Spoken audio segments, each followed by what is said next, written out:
Ayan mga kalapatids, magandang araw po sa inyo. Good morning, good evening sa Pilipinas. So 6:20 ng maga dito sa amin mga kalapatids. And ayan, training tayo. Nandito tayo sa 18-mile road training, which is yung lagi nga po natin pinupuntahan dito sa 18-mile road training. And ayan yung paligid mga kalapatids. And ayan yung palatandaan namin, yung nag-iisang bahay dito. So ito mga kalapatids, yung mga alaga natin. Kahapon nag-training ako in the middle of the day ng 13 miles and kulang tayo ng 3 dahil napakainit kahapon mga kalapatids.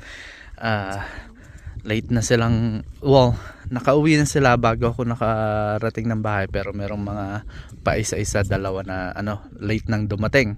Naunahan ko pang umuwi, pero yun nga po dahil po siguro sa init. Pero at least hindi tayo nawalan ng kalahati. Short tayo ng 3. Who knows, maybe mamayang hapon pagdating ko ng bahay nandun na yung 3. So ngayong araw mga kalapatids, Tuesday ng umaga dito sa amin, magte-training tayo. And then bukas ulit babalik tayo dito sa pwesto na to mga kalapatids. And then if the weather is good still, the following days babalik pa rin tayo dito. Gagawa tayo ng at least 3 tosses dito, 3 or 4, bago tayo pumunta dun sa mas malayong pwesto mga kalapatids, dyan sa gawin dyan behind ng bundok na yan mga kalapatids. 18 dito, mga 25-35 dun sa next training toss. So ayan mga kalapatids, ito yung ating mga alaga. Ito yung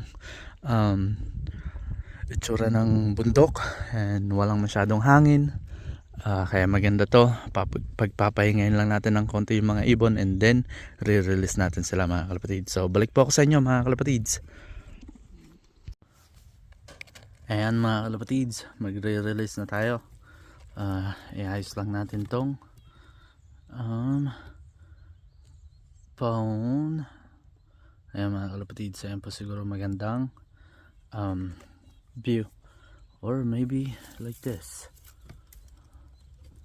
para makita nyo silang lumipad. Or anak ng teteng mga kalapatids, hindi pa ako makapag-decide kung saan yung and mga kalapatids, siguro maganda yan. Okay, release na tayo mga kalapatids.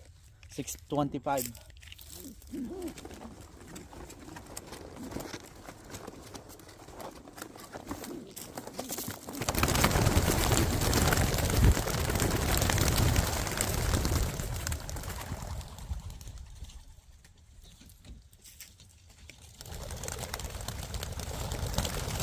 So ayan sila mga kalapatids. Ayun, meron pang ayan na sila mga kalapatids. Ayan yung iba, yung last nang lumabas. Nasaan yung iba? Di ko na sila makita mga kalapatids. Oh yun, nagsama-sama na sila dito mga kalapatids. Ayan, iikot sila dito. Or maybe not. Ayun mga kalapatids. Ayan sila. Ayun, yung makapal na yun mga kalapatids, sila po yun. And dito na sila gumawa mga kalapatids, sa Gawirian. Kaya wala na tayo masyadong makukuha na ng video, dahil hindi na rin sila umikot ng umikot. Wala na, hindi ko na naririnig mga kalapatids. Hindi ko na rin sila nakikita. And double check natin tong mga training basket natin. Hopefully lumabas silang lahat. Oh, merong isang naiwan. Why? Ba't ka nagpaiwan? Dapat pala chinik ko to muna. Come on. Ow. Saglit lang mga kalapatids. Ayun, makita nyo, lilipad yan.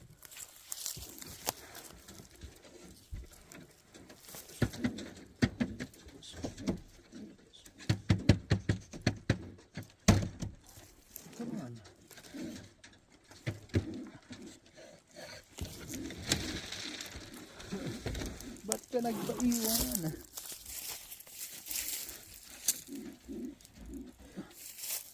Come on.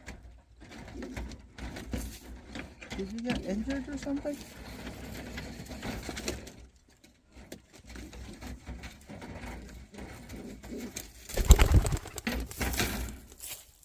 Ayun o. Mga kalapatids. Ayaw lang lumabas. Buisit na yan. Well, nahuli ka na. Hindi ko alam kung anong mangyayari sa'yo. Pag nakauwi ka, edi goods. Pag hindi ka nakauwi, edi sablay. So yung mga kalapatids, yung isa, hindi lumabas. And we'll see kung anong mangyayari sa kanya. So ang problema, hindi ko tinandaan yung ring number. So hindi ko alam kung sino siya. Bahala na mga kalapatids, total 18 miles lang naman to. So hopefully makauwi siya. Hopefully she's one of the good bird that can fly on its own and be able to come home mga kalapatids. So bukas balik tayo dito and mamaya update ko kayo sa bahay. Bibilangin natin kung ilan yung nakauwi. Although I'm not sure kung lahat sila makakauwi dahil kulang nga tayo ng 3 kahapon mga kalapatids. Who knows, maybe they'll be back home today too, and we're not gonna be able to figure out if I lost bird today or not unless I'm short more than 3 today. So yun mga kalapatids, balik po ako sa inyo mamaya. So ayan mga kalapatids, nandito na tayo sa bahay. Actually kanina pa tayo natin sa bahay. Pinakawalan ko yung mga alaga natin mga kalapatids. So nabilang ko kanina 63. So hindi ko sure kung oh shoot, 63. I'm short 2. So kulang ako ng 2 pa ulit ngayong araw, but I'm not sure kung 2 lang yung kulang ko ngayong araw na training sa 18 miles or more. Kasi kahapon nga po kulang ako ng 3. And then first time natin sa 18 miles kaninang umaga, and who knows if I'm gonna get more birds home.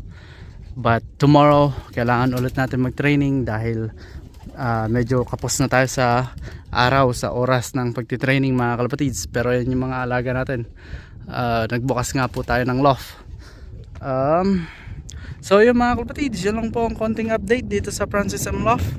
At ayun nga po, napanood nyo naman yung training ko kaninang maga. Binuksan ko rin yung loft na yan.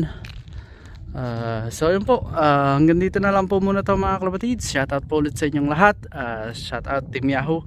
At maraming salamat po ulit sa inyong walang sawang suporta mga kalapatids.